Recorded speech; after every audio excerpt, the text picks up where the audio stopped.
Good morning and welcome to day 76 of Fear Not. I'm outside today. I'm not sure if my phone is going to pick up the sounds, but I wanted you guys to hear the quietness of being outside, kind of in the woods. This part is the woods. If you turn the camera around, my house is that way. But can you hear the birds? Can you hear the quiet? Can you hear nothing? Can you hear God? And that's what we talked about yesterday. It was Monday, day 75 of Fear Not. The ability to quiet and still yourself so that you can hear from God. One of the comments to Monday's message came from my friend Marcus Slade, and he talked about the word abide. Abide is a theme that's used in John, the book of John, where it talks about how we should abide in God. He is the vine dresser, we are the branches. And we'll talk about that a little bit today. But I wanted to talk about what the definition of abide is.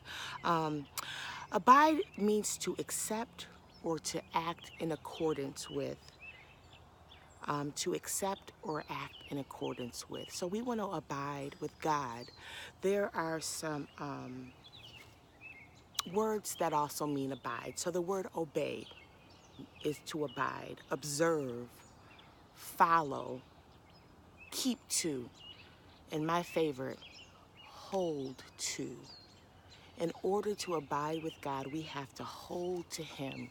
We have to hold onto Him in our decision making throughout our day.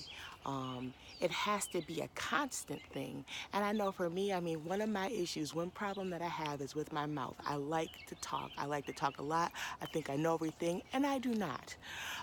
So often I have to close my mouth and do what James tells us to do. It says to be slow to speak, quick to hear, and quick to listen.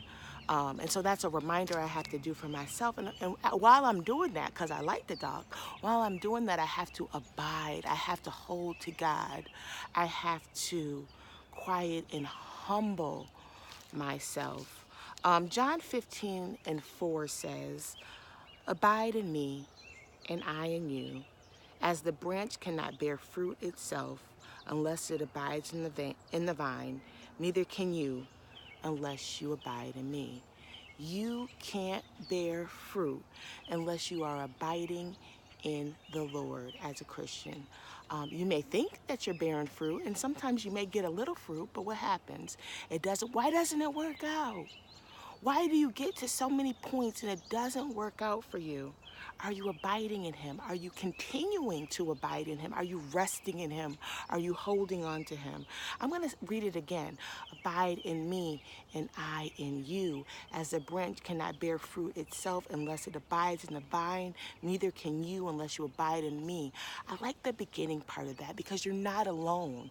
It says abide in me and I in you. If you hold to God, He will hold to you. If you abide in Him, He will abide in you. And when you do that is when you can bear that fruit. We're going to go to 15:5. It says, this is Jesus speaking, I am the vine, you are the branches. Whoever abides in me and I in him, he is that who bears much fruit. For apart from me, you can do nothing. Have you been spinning your wheels? Have you been trying and trying and trying and things almost work out and you get to a point where it's almost happening, you almost make it and then it doesn't? Have you been wondering why that's happened? Are you abiding in Him? Are you holding on to Him?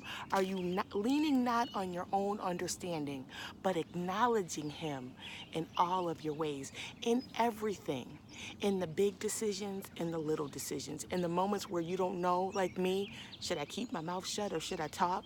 In the big decisions, should I take this job? Should I leave this relationship? Should I move?